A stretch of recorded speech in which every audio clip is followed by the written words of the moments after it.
अच्छा, रूपचंद मृतक आत्मा, दादा का भाई। लाल जी राम जी आपके पिता लाल जी शुद्ध हैं? लाल जी शुद्ध हैं बेटा, संदेह मत करना कोई कुछ कहे। भगत रहे हैं। हाँ लाल जी शुद्ध है, मतलब आप मेरी बात समझ रहे हो, कोई दुनिया में कुछ कहे, लाल जी शुद्ध है। लेकिन लाल जी के ऊपर एक पित्र आपका पहाड़ी के ऊपर बैठा है, किसी देवस्थान पर बैठा, गमन करके देवी धाम में चला गया, बहुत उसमें ताकत रही है, पीली पगड़ी धारण करता था और उसी की परंपरा को लाल जी ने निभाया। आप मेरी बात समझ रहे हो? जैसे आप मेरे सन्मुख आ गए, आपको लगता कि ये बालाजी का दूत है या देवी का दूत है, वो होते पितर हैं और वो गण बन करके भगवान का जयकारा दे करके आते हैं। लेकिन अक्सर हम उनको क्या समझ लेते हैं कि देवी आ गई या ये हनुमान जी आ गए। वो देवी या हनुमान नहीं होता, अपितु उनके दूत और पार्षद होते हैं, हमारे वंश की कोई ना कोई पित्रात्माएं होती हैं। तो लाल जी जब अपने जीवन में रहा करता, आपका देखा हुआ लाल जी पांचवी पीढ़ी से है, कितने देखा था? दादे का भी दादा, दादे का भी दादा था लाल जी। लाल जी अपने जीवन काल में लोगों के संकट मिटाता था, जैसे मैं मिटाता हूं वैसे। आपको कैसे पता? मैंने किसी से कंसल्ट किया था। आपने किसी से पूछा था? बुजुर्ग से पूछा था। बताया था बाबा हनुमान जी का और खाटू श्याम जी का, उनके ऊपर कृपा रही है और पब्लिक की सेवा करता है। पब्लिक की सेवा करता था, निस्वार्थ सेवा करता था। लेकिन लाल जी के ऊपर कोई और बड़ा पितर था, वो उसके सिर पर आकर के बैठता था और जयकारा हनुमान जी का। आप मेरी बात समझ रहे हो? वो हनुमान जी नहीं थे, हनुमान जी की कृपा थी वाया। कदे लाल और कदे पीली पगड़ी बांधा करता लाल जी। अच्छा, अब यदि आप चाहोगे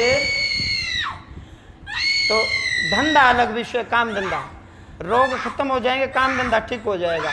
आप दरबार लगाना चाह रहे हो क्या? चाह रहे हो तो मैं शक्ति दे दूंगा। गृहस्थी आश्रम ठीक चल जाए महाराज, उसके बाद अगर आप दया दृष्टि करोगे तो सेवा कर सेवा करनी निस्वार्थ करेंगे। अच्छा, किसी लोभ लालच के, पक्का शॉर्टली। तो वही 1000%। यही लाल जी राम जो आपका पित्र है, अभी किसी देवता के धाम में बैठा, शुद्ध है, किसी के बंधन में नहीं है, ये कृपा कर देगा यदि आप चाहते हो तो। आप बताओ। इन्होंने एक बार मेरे को मतलब आया था, सौपन में आया, आगे ये था, लाल पगड़ी बांधे हुए था, लाल पगड़ी बांधे हुए था, सुन ले, हल्की सी मूछें भी, हल्की सी मुच्छें थी, और 2 इनके साथ असिस्टेंट थे, 2 असिस्टेंट थे, 2 सहायक थे। बोल रहा था आप खड़े हो और लाइन लग रही है ना, जो हाँ, उनकी सेवा कर दो। मैं महाराज मैं इसके लायक नहीं। बोले मैं बोल रहा हूँ आप लायक हो। मैंने फिर मना कर दिया। बोले नहीं, मैं कह रहा हूँ आप खड़े हो जाओ, जितने भी हैं जो भी संकट हो आप कर दो, सभी ठीक हो जाएंगे। फिर भी मैंने मना कर दिया, मुझे ऐसा आदेश मेरे पास अभी नहीं, मैं नहीं कर। यानी कि पितर चाह रहे हैं, फिर इन्होंने वो चीज स्वीकार नहीं की तो वो देवलोक में गमन करके चले गए। लेकिन ये सारी चीजें विधिवत गुरु परंपरा से होनी चाहिए, इसलिए मैंने उनको इसलिए मना कर दिया। मैं उसके लायक नहीं हूँ अभी। मैं उसके लायक नहीं हूँ, लायक हम बनावेंगे। मैं तो चाह रहा हूँ और भी आवे सेवा करें, मेरा क्या दिक्कत है? अच्छा, मेरी विद्या भी उसी को फलित होगी जो निष्काम भाव से चलेगा, निस्वार्थ भाव से। इसलिए मैंने इसको पकड़ा, और भी उठाए थे, इसलिए मैंने इसको चुना है भीड़ से। ये बोल मोटले, ठीक है कि नहीं? नहीं तो ये बताओ, ये सब चीजें क्या फोन नंबर से बता सकते हो क्या? ये भी सफेद पगड़ी पहन रहा है, कितनी परेशान है। हाँ, इसका समाधान करूंगा। इसका समाधान होने लग रहा है ऊपर के ऊपर। ये साढ़े भूतां तो बात चल रही है, वो हाँ भर लेंगे तो तुरंत ठीक हो जाएगी। इतना संकट इसने झेलना पड़ेगा क्योंकि इस प्रेत ने इसको खूब सताया है।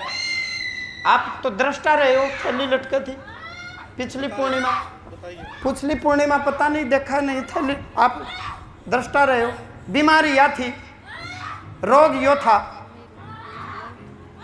हाँ, आपकी बातचीत भी हुई है, इंटरव्यू दिया है भाई ने आपको, बड़ा अद्भुत। और मैं आपको एक युक्ति बताई है, काम धंधा भी ठीक कर दूंगा, रोग बीमारियां खत्म हो जाएंगी। और जो मैं मार्ग बताऊं इस मार्ग पर चलो। राम जी आपके माध्यम से सेवा करवाना चाहेंगे, उन्हीं पर छोड़ देते हैं। ठीक है बेटा, बोलो। दरबार के बाद मैं अपना दीक्षा दे दूंगा, आज ही दे दूंगा मंत्र दीक्षा। ठीक है। उस नियम धर्म पर रहो और खूब सेवा करो।